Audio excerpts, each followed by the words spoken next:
রমজান মাস, যে মাস এলেই বাংলাদেশের বাজারে লাগে আগুন, যে মাসে মানুষের হৃদয় নরম হওয়ার কথা, সে মাসেই কেন ব্যবসায়ীদের বিবেক পাথরের মতো শক্ত হয়ে যায়? রমজান মাস কি আমাদের জন্য এবাদতের মাস, নাকি লুটপাটের সুবর্ণ সুযোগ? একটি সত্য আপনি মেনেই নিন, বাংলাদেশের রমজান মাস মানেই দ্রব্যমূল্যের বিস্ফোরণ।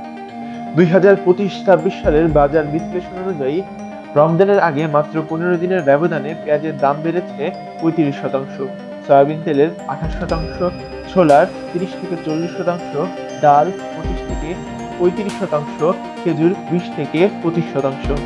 এই পণ্যের আমদানি বা উৎপাদন খরচ একটু বাড়েনি, তাহলে দাম বাড়লো কেন? কারণ একটাই, সিন্ডিকেট।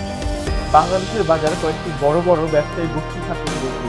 তারা আগেই পণ্য মজুত করে, কৃত্রিম সংকট তৈরি করে, সরবরাহ কমিয়ে দেয়, এরপর ধাপে ধাপে দাম বাড়ায়।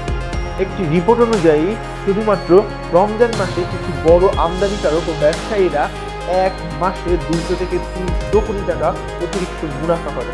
এটি ব্যবসা না, এটি সুসংগঠিত অর্থনৈতিক সংস্থান। প্রশ্ন হলো, এই সিন্ডিকেট কি প্রশাসনের অজানা? না। তাহলে ব্যবস্থা নেই কেন?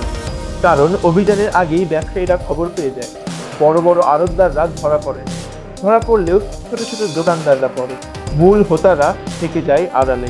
এর মানে কি? প্রশাসনের একাংশ নীরব দর্শক অথবা নীরব সহযোগী। এই সত্য অস্বীকার করার কোনো সুযোগ নেই। অন্যান্য মুসলিম দেশগুলোর দিকে তাকালে দেখা যায়, সৌদি আরব রমজান মাসে খাদ্যপণ্যে 15 থেকে 25% মূল্য ছাড়। সরকার নিজে বাজারে হস্তক্ষেপ করে। রমজান মাসের আগে দ্রব্যের দাম বাড়ানো শাস্তিযোগ্য অপরাধ। তুরস্ক, সরকার ভর্তুকি দিয়ে রমজান মাসের নিত্য প্রয়োজনীয় দ্রব্য সস্তা করা হয়। আর বাংলাদেশ, রমজান মাস মানেই দাম বাড়ানোর লাইসেন্স।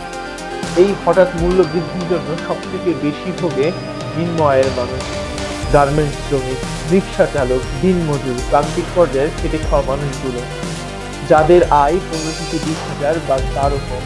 তাদের জন্য রমজান মানে একটি অর্থনৈতিক যুদ্ধ। আমরা কি শুধু ধর্ম পালন করব, না ধর্মের শিক্ষা বাস্তব জীবনে প্রয়োগ করব? রমজান মানেই কি মুনাফার উৎসব, নাকি মানবতার পরীক্ষা? এই সিন্ডিকেট কি রাষ্ট্রের চেয়েও শক্তিশালী?